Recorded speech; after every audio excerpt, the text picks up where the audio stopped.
بسم اللہ الرحمن الرحیم۔ السلام علیکم۔ آفیشیل کہانی سینٹر میں خوش آمدید۔ دیکھو ذکیہ، اگر اس بار بھی مجھے بیٹا میرا وارث نہیں دیا تو میں دوسری شادی کرنے میں دیر نہیں کروں گا۔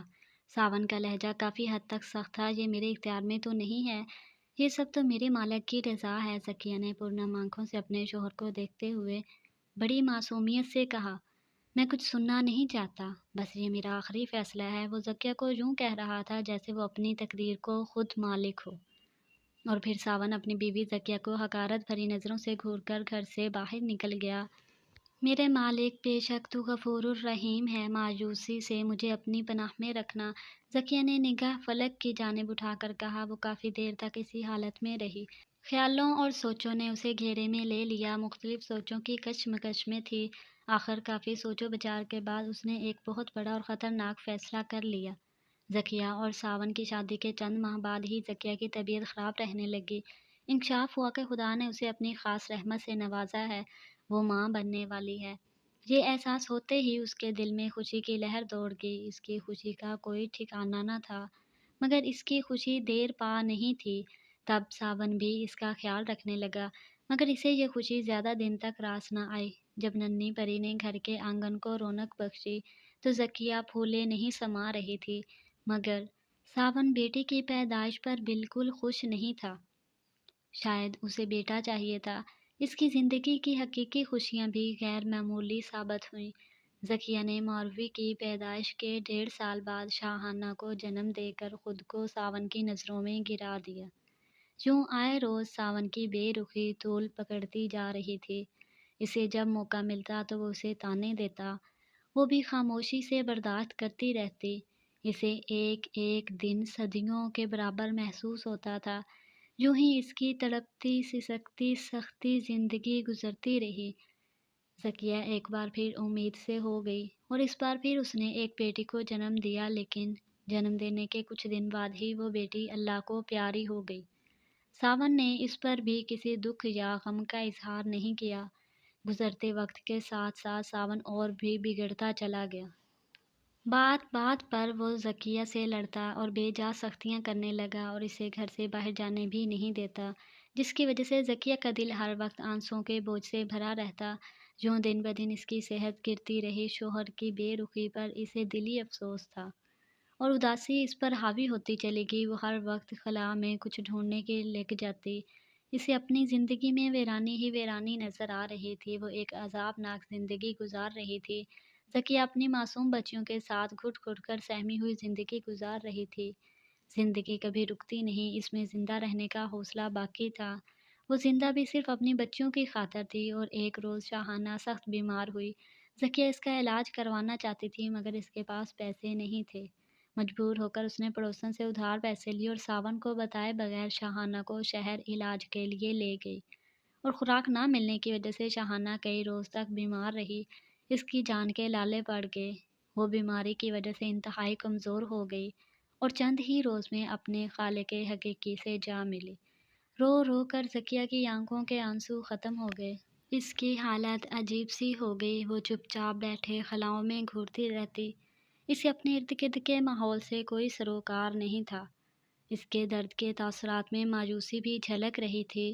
اس کے دل پر بے پناہ صدمہ گزرا، لیکن ساون نے اس کے دکھ و غم میں 2 لفظ ہمدردی کے نہیں بولے۔ جانے وہ کس مٹی کا بنا ہوا تھا، اسے کوئی پرواہ تھی نہ فکر۔ ذکیہ کے مصائب میں روز بروز اضافہ ہوتا چلا گیا۔ ساون جتنی دیر گھر سے باہر رہتا، ذکیہ سکون میں رہتی، مگر اس کے گھر آتے ہی ذکیہ کا چین و سکون غارت ہو جاتا۔ وہ گھر آتے ہی لڑنا جھگڑنا شروع کر دیتا۔ ذرا سی بات پر طوفان کھڑا کر دینا اس کا معمول بن گیا تھا۔ وہ بھی خاموشی سے تپتی رہتی۔ ہر گزرتے دن کے ساتھ اس کی زندگی عذاب سے عذاب تر ہوتی چلی گئی۔ وہ دن میں 1000 بار مرتی اور زندہ ہوتی، بس وہ صبر کا دامن ہاتھ میں تھامے زندگی کی گاڑی کھینچ رہی تھی۔ خدا نے شاید اسے امتحانوں کے لیے چن لیا تھا، مگر وہ بھی با حوصلہ عورت تھی۔ اس نے کبھی حوصلہ ہارا نہ تقدیر سے شکوہ کیا۔ شب و روز گزرتے رہے۔ ذکیہ ایک بار پھر سے امید سے تھی، مگر خوشی کی بجائے اس کی آنکھوں کی ویرانی بڑھنے لگی۔ اگر اس بار بھی بیٹا نہیں ہوا تو وہ کیا کرے گی؟ اس پر جانے کیا بیتے گی، یہ سوچ کر وہ سلگنے لگی۔ اس کے چہرے پر تفکر کے سائے گہرے ہو رہے تھے اور غم کے تاثرات پھیل جاتے۔ اسے دکھوں اور غموں نے نڈھال کر دیا تھا، مگر اس نے ہزاروں غم اٹھانے کے باوجود بھی تقدیر سے شکوہ نہیں کیا اور نہ ہی کبھی مایوس ہوئی۔ اسے اپنے رب پر پورا بھروسہ تھا۔ اس نے اپنے رب کی یاد کو کبھی اپنے دل و دماغ سے اوجھل ہونے نہیں دیا۔ وہ ایک عام ساون تھا۔ جب ذکیہ اور ساون ایک ساتھ بیٹھے ہوئے تھے کہ اچانک ساون نے کہا، اگر اس بار بھی بیٹا نہیں دیا تو تمہارے حق میں کچھ بہتر نہیں ہوگا۔ وہ زہر کی کروٹ لیے ہوئے تھا۔ ذکیہ کانپ رہی تھی مگر قدرے سہمی ہوئی خوف زدہ انداز میں بولی، میں کوئی تقدیر کی مالک تو نہیں ہوں کہ اب تقدیر خود لکھوں۔ تم سے شادی کر کے میں نے نحوست پال لی ہے۔ ساون شادی والے دن کو کوسنے لگا، میرا قصور کیا ہے؟ ذکیہ انتہائی خوف زدہ ہو کر بولی۔ ساون کا دل چاہ رہا تھا کہ وہ ذکیہ کے بال پکڑ کر اس کا سر دیوار میں دے مارے۔ غصے کے عالم میں اس کی حالت بری ہو رہی تھی۔ اس وقت اس کو ذکیہ پر کیسے رحم آیا، بس وہ شعلہ برساتی نگاہوں سے اسے گھور کر گھر سے باہر نکل گیا۔ ذکیہ نے طویل کشمکش میں یہی فیصلہ کیا کہ وہ کل پہلی فرصت میں شہر جا کر اپنا چیک اپ کروائے گی۔ اگر اسے بیٹا ہونے کی نوید ملی تو وہ اپنی بیٹی ماروی سمیت زہر کھا کر زندگی کا خاتمہ کر دے گی۔ اگلے دن حسب معمول وہ صبح سویرے اٹھی، ساون کو ناشتہ کروا کر کام کاج پر بھیج دیا۔ پھر وہ دائی نصیبہ کے ساتھ شہر جانے کو تیار ہوئی۔ گاؤں سے شہر تک انہوں نے ایک رکشے کا سہارا لیا۔ اتفاق سے وہ بھی انہیں جلدی ہی مل گیا۔ یہ حقیقت ہے کہ تقدیر کے لکھے کو کوئی نہیں مٹا سکتا۔ یہ ذکیہ کی تقدیر کی خرابی تھی کہ خدا جانے ساون کو کہاں سے معلوم ہوا کہ اس کی بیوی اسے بغیر بتائے اس کی غیر موجودگی میں شہر چلی گئی ہے۔ یہ خبر سنتے ہی وہ غصے میں گھبرا کر گھر کی جانب آیا۔ دیکھا تو واقعی ذکیہ گھر میں موجود نہیں تھی۔ ماروی دائی نصیبہ کی پوتیوں کے ساتھ کھیل رہی تھی۔ ساون نے آؤ دیکھا نہ توجہ بھر کے معصوم ماروی کو روئی کی طرح دھن کر رہ دیا اور دائی نصیبہ کی پوتیوں کو بے رحمی سے جھڑک دیا تو وہ بھاگم بھاگ دوڑتی ہوئی چلی گئیں۔ دوسری طرف ذکیہ ہسپتال پہنچ چکی تھی۔ الٹرا ساؤنڈ کے بعد ڈاکٹر نے اسے بیٹے کی نوید سنائی تھی۔ اسے یوں لگا جیسے اس کے جسم میں نئی روح نے جنم لیا ہو۔ سر اٹھا کر اوپر کی جانب دیکھا، اس کے اوپر نیلے عنبر کا مہربان سایہ تھا۔ وہ خوشی میں ڈوبی ہوئی دل ہی دل میں سجدہ الہی میں گر گئی۔ اس کے مرجھائے ہوئے چہرے پہ یکایک تازگی بکھرتی چلی گئی۔ اس کی خوشی کی انتہا نہ رہی اور خوشی کے مارے اس کے پاؤں زمین پر نہیں ٹک رہے تھے۔ محلے بھر میں مٹھائی باندھنے کے لیے اس نے لڈو خریدے۔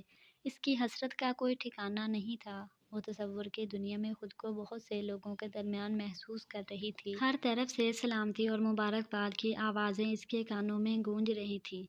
وہ عجیب سرشاری کے عالم میں تھی۔ اس کے چہرے پر خوشیاں رقص کر رہی تھیں۔ وہ خوشی سے نہال بے تاب گھر کی جانب چلی آ رہی تھی۔ واپسی پر اسے یوں لگ رہا تھا جیسے ارد گرد کے تمام درخت بلکہ ہر چیز اس کی واپسی کی منتظر تھی۔ چاروں طرف سے مبارکباد کی آوازیں بلند ہو رہی تھیں۔ خدا نے اس کی خواہش پوری کر دی تھی۔ اسے سرشاری کے عالم میں یوں لگ رہا تھا یہ تمام راستہ مسکراہٹوں سے مہک رہا ہو۔ وہ اسی سرشاری میں گھر آ رہی تھی مگر وہ اس بات سے بالکل لا علم تھی کہ کچھ دیر بعد اس پر کون سی قیامت گزرنے والی ہے۔ جبکہ اپنے گھر کے داخلی دروازے سے کیا اندر داخل ہو گئی، گویا اس پر تو باتوں اور طعنوں کا طوفان آ گیا۔ ساون اسے دیکھتے ہی غصے سے بھڑک اٹھا۔ اس کی رگیں تنگ ہو گئیں۔ آج میں تیرے ٹکڑے ٹکڑے کر کے بھوکے کتوں کے آگے ڈال دوں گا۔ میری موجودگی میں میری عزت کا جنازہ نکالتی پھرتی ہے، کم وقت عیش کرنے گئی تھی۔ ساون نے خونخوار لہجے میں کہا اور ذکیہ پر جھپٹ پڑا۔ اس وقت شاید اس کے دماغ میں کوئی رگ بہک گئی تھی کہ وہ انسان سے شیطان بن گیا تھا۔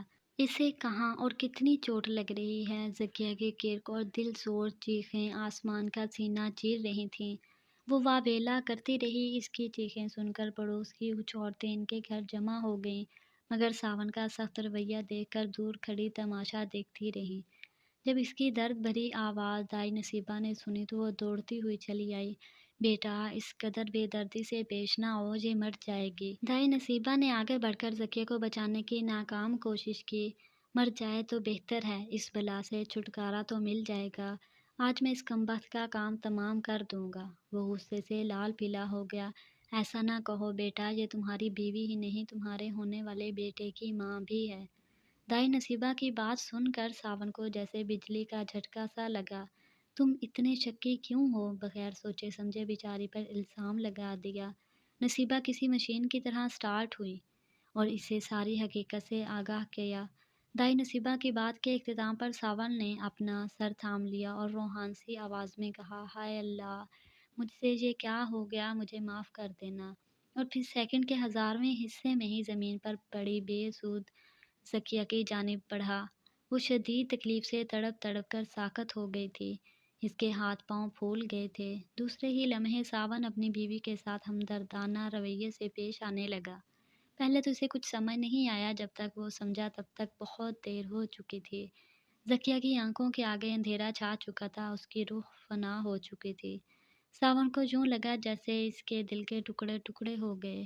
وہ شدید غم سے روتا رہا، مسلسل روتا رہا۔ اس کی حالت دیوانوں جیسی ہو گئی۔ اس کا ایک لمحہ اذیت ناک کیفیت میں گزر رہا تھا۔ وہ اپنی بیٹی ماروی کو سینے سے لگا کر خوب رو رہا تھا۔ آج وہ بے بسی سے اپنے آنسو اندر ہی اندر اتارتا جا رہا تھا، مگر اپنی شکی طبیعت اور بے حسی کے باعث نہ صرف اس نے اپنی بیوی کو کھو دیا، بلکہ وہ اپنے بیٹے کو بھی اس دنیا میں آنے سے پہلے ہی اندھیری قبر میں اتار چکا تھا۔ اگر آپ کو میری یہ کہانی اچھی لگی تو اسے لائک کریں۔ مزید ایسی دلچسپ کہانیوں کے لیے آفیشیل کہانی سینٹر کو سبسکرائب کریں۔ ملتے ہیں نیکسٹ ویڈیو میں، تب تک کے لیے اللہ حافظ۔